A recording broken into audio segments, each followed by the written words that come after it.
chain, tryna get to a mill. My diamond chain got me feel like a mill. All my life I just kept it 100, but these niggas can't keep this shit real. I gotta work on my vocals, drop it 5. Alright guys, I'm back with another video. Boy 6.4 Vic. I'm currently out on the day. You probably can't hear me because of all the machines, but I'm out with my brother, his bitch ass, and my man's Kelly right here. Black Magic. He go by Black Magic since high school. I don't know what's wrong. But we are currently at a place called Cowtown in South Jersey, New Jersey. It's a flea market. So if you know anything about flea markets, they got like a whole bunch of, I don't know. I don't want to say like fugazi shit, but like they got shit for the low. So we just want to be here. I really came for the food because they got good ass like Creole food, Filipino food, a whole bunch of other shit. But we gonna see what today's adventure holds. So I'll tap back in when we doing something. I would have known it was like. You wasn't the king? No, I would have. I'm saying like. They got like phone accessories and everything. I didn't think it was gonna be this big. They got everything. Yeah, bro, I'm telling you, it be everywhere, bro. Yeah, Vic, this gonna be you in a couple years. Yeah, bro. It's a little stuff. You know what I'm saying? Like, you know what I'm saying? Like, You trying to say I'm gonna get the kids stuff? yeah, you're gonna have a child feel, bro. Yeah, bro. Hell no. This type of shit, you know, you're gonna start having an iPhone. Papa Vic, you know? Hell no. He said Papa Vic. That's crazy, bro. It's Them Jones hard. That's 2 for 130, Kelly. That's 2 for 130. Okay. Yeah, bro. Nah, bro. It's crazy. They got Tim's there too, Kelly. Got Tim? We're hitting some Tim's over there too.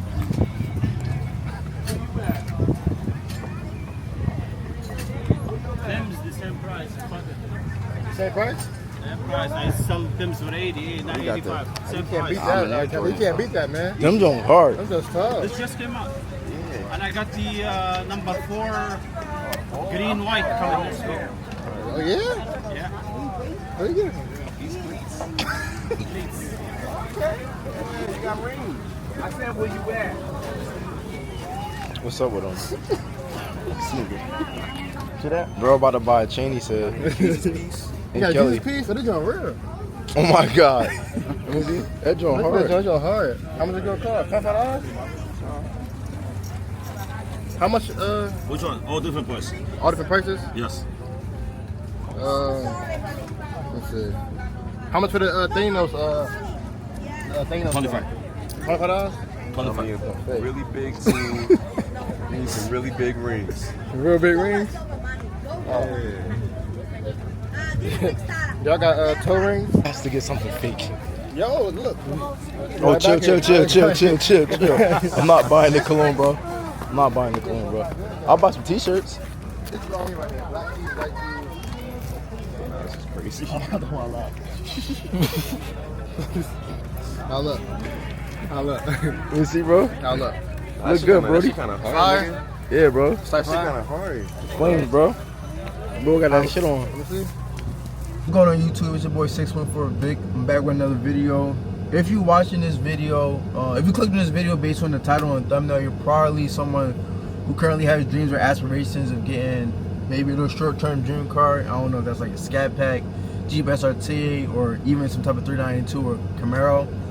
So I wanted to come on here just to give you some tips and insights on how I got mine and how you can easily get yours. So brief rundown, breakdown. So for me, I'm one of those people who always like work towards a goal and have aspirations of something and something that's like attainable.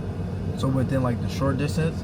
So with that, I knew I wanted a nice car at some point in my life, and ironically, I always was looking at like Trackhawks and Jeep SRTs. But like when I was planning to get a car, I couldn't afford it. I was straight out of college, and I had my first real-time job. So all my life, my first 3 cars, I had 2 Hondas, and then my 3rd car was a Volkswagen CC, which I actually got from a dealership. So that was my first time having a car loan. Every other car I had was paid off. So the Volkswagen was cool for the first couple of years, then it started to break down. Once it started breaking down and I had already graduated college, I was like, oh, this is probably a good time for me to go plan to get my dream car. Well, not my dream car, but like a good car. So ironically, one of my childhood friends, he always was like, oh, I think I want a Scat Pack. And I was like, oh, I want a Jeep SRT. So I started looking at Jeep SRTs, and I actually test drove one. I'll probably insert the video here somewhere.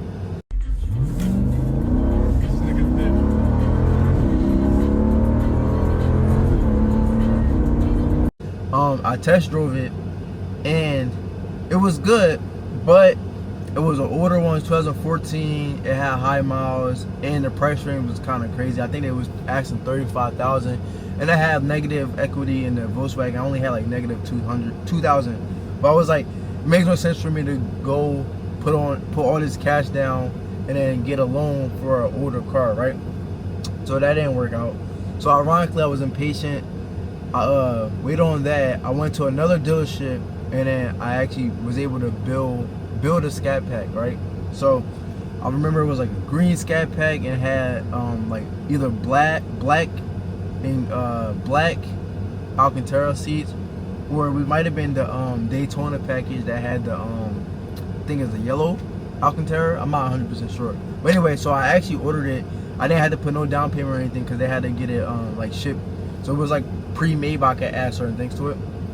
So like a week go by, 2 weeks go by, I follow up like, hey, like when's it gonna be delivered?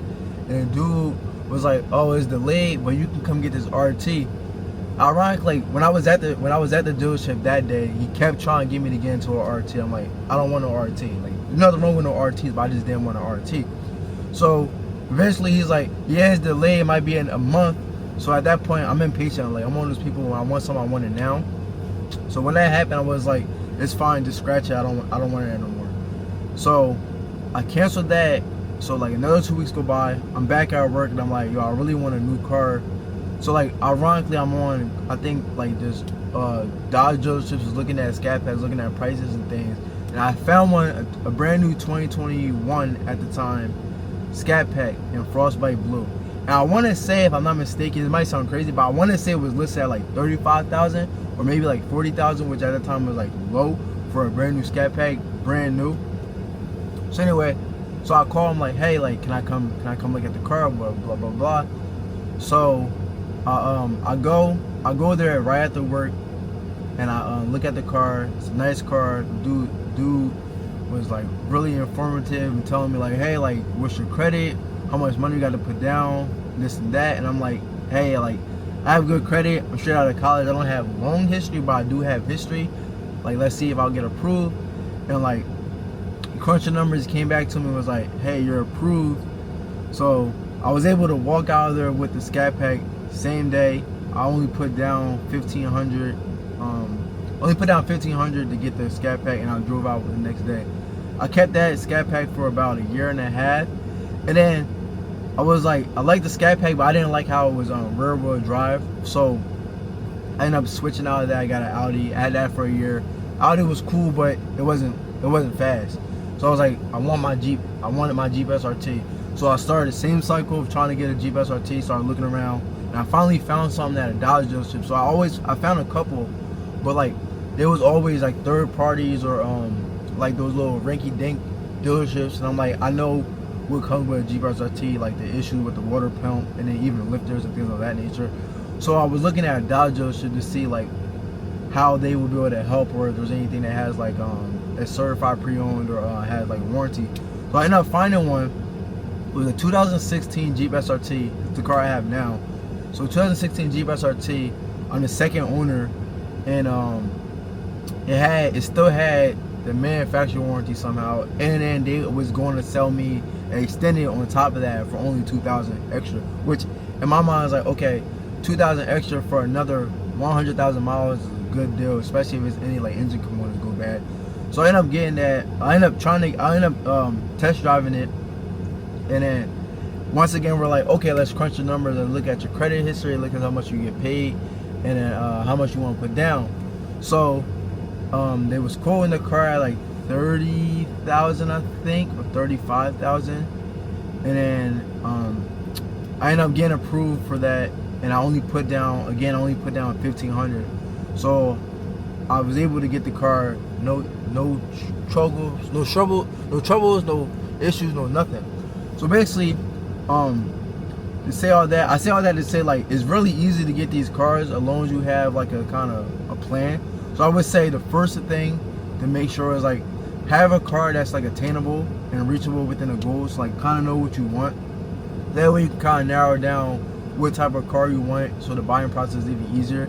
Second, I would say have good credit or good credit history. Me, I had a credit card in college my freshman year, and I had it all the way through college. I never put more than $1,000 on it.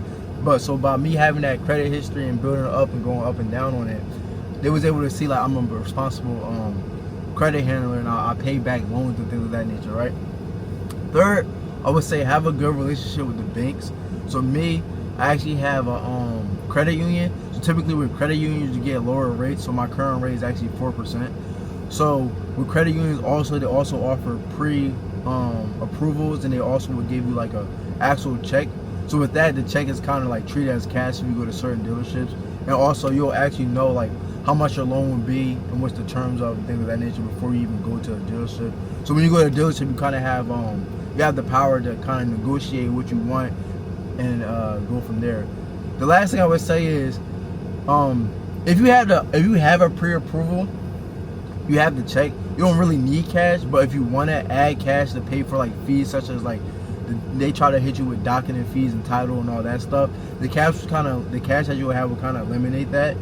So like with me, I always put down like $1,500 just to handle that part of things, title, registration, all that stuff, and then some of the other things. And even like I was saying, with that, you also can kind of like knock down your loan rate because you're taking off some of the money that was already approved on the pre-approval. So like hypothetically, if you're pre-approved for 25 and the car is 20, say the car is 25 or whatever, or 23, and you put that extra whatever on top, is going to differentiate that amount. So you kind of have some wiggle room right there. So your loan might either be lower or exactly what it's supposed to be, rather than being tacked on. But yeah, so I would say like those are for me. That's what worked for me. So typically it should work for you, depending on how much time you're waiting or how much you're invested into working towards a plan. So I would say take that information and do what you want with it. Good luck, and don't forget to like, comment, subscribe, and I'll catch you later. Peace.